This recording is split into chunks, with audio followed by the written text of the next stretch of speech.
যারা আমাদের দেশের নাগরিক নয় তারা দেশের কোনো নাগরিক সুবিধে ভোগ করতে পারবে না। আমরা বিভিন্ন সরকারি হাসপাতালে দেখতাম যে সব লোকের লাইন, তারা সব একটা করে রেশন কার্ড, ভোটার কার্ড বা জাল আধার কার্ড, এইগুলো সব তো ছিলই, হ্যাঁ, সেই সব বের করে সমস্ত হয়েছে। তারপরে ভোটার গুলো বাদ চলে গেল, কিন্তু তাদের লাইন আর কমে না। আমাদের যে ভর্তুকির চিকিৎসা, ভর্তুকির খাদ্য, সবই তো ওরা খেয়ে নিচ্ছিল।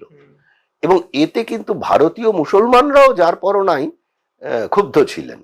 সকলেই তো আর সেই কি বলে দারুল ইসলামের নামে কাপড় তুলে নাচতে শুরু করে না,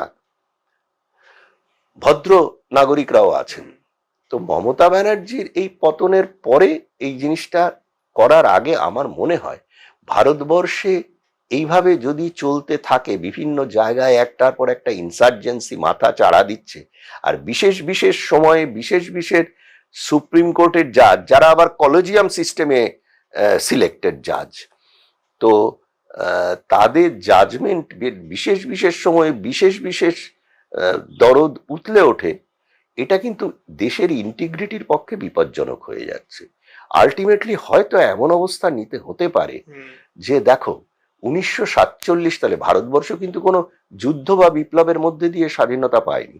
ভারতবর্ষ ট্রাইপার্টাইট এগ্রিমেন্টে স্বাধীনতা পেয়েছিল। একটা জিনিস ভালো করে দেখো, ইসলামীরা যেহেতু আলাদা জাতিসত্তা, তাহলে তারা হিন্দুদের সঙ্গে কখনো সামাজিক, অর্থনৈতিক, কোনো ধর্মীয় কোনোভাবেই সহাবস্থানে থাকতে পারে না। এই জিনিসটাকে কিন্তু তিনটে দল, ব্রিটিশ, কংগ্রেস এবং মুসলিম লীগ, তারা মেনে নিয়েছিল। মুসলিম লীগ দুটো খণ্ড নিয়ে ইসলামীদের রাষ্ট্র তৈরি করলো, তারপরে কি হলো সেটা পরের প্রশ্ন। কিন্তু যে খণ্ডটা এখানে রয়ে গেল, সেখানে কংগ্রেস কি করলো, সেখানে আমাদের যে সংবিধান সেইটাকে না মেনে মুসলিমদের জন্য মাইনরিটি সুবিধে ডিক্লেয়ার করলো। সংবিধানের কোনো আর্টিকেলে বলা নেই যে মুসলিমরা ভারতবর্ষে মাইনরিটি এবং তারা এই সুবিধে পাবে, কোথাও বলা নেই। আমাকে আর্টিকেল কোট করে দেখাও, কেউ দেখাতে পারে না। কোনো আর্টিকেলে নেই। দ্বিতীয় হচ্ছে যে ভারতবর্ষে মুসলিমরা তাহলে থাকার কথা নয়, কিন্তু তারা মুসলিমদের থাকতে দিয়েছিল এবং বলেছিল এখানে সকলে যে যার ধর্ম আলাদাভাবে পালন করবে।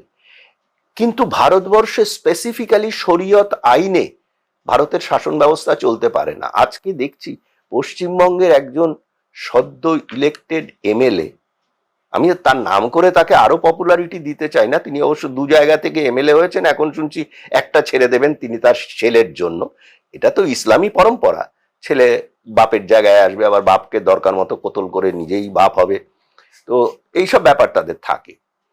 তো তিনি বলেছেন আমাদের শরীয়তি আইনে এটা করা যায় না, আমাদের আল্লাহর ইয়েতে করা যায় না, কাজেই এটা চলবে না, এটা সংবিধান বিরোধী। আরে ওই সংবিধানটা তো তুমি অন্য কোনো দেশের সংবিধান বা তোমার কোরআনের সংবিধান বলতে পারো। ভারতবর্ষের সংবিধান অনুযায়ী তো ভারতবর্ষে থাকতে গেলে থাকতে হবে।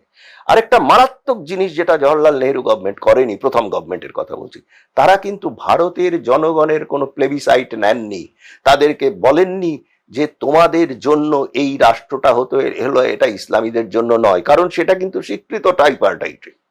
সবচেয়ে বড় কথা হচ্ছে এটা, আজকে ভারতবর্ষে যদি এইভাবে চলতে থাকে যে ইসলামীরা বলবে যে আমাদের আলাদা জায়গা চাই কারণ আমাদের ইসলাম এখানে মানা যাচ্ছে না, তাহলে একটা জিনিস করা যেতে পারে, তোমাদের থাকতে যাওয়া হয়েছে, তোমরা থাকো, কোনো রকম সরকারি ফেসিলিটি পাবে না, তোমরা এখানে রোজগার করবে, খাবে, কোনো ভোটাধিকার থাকবে না, ফরেনার্সরা থাকে, ফরেনার্স উইদাউট ল্যান্ড,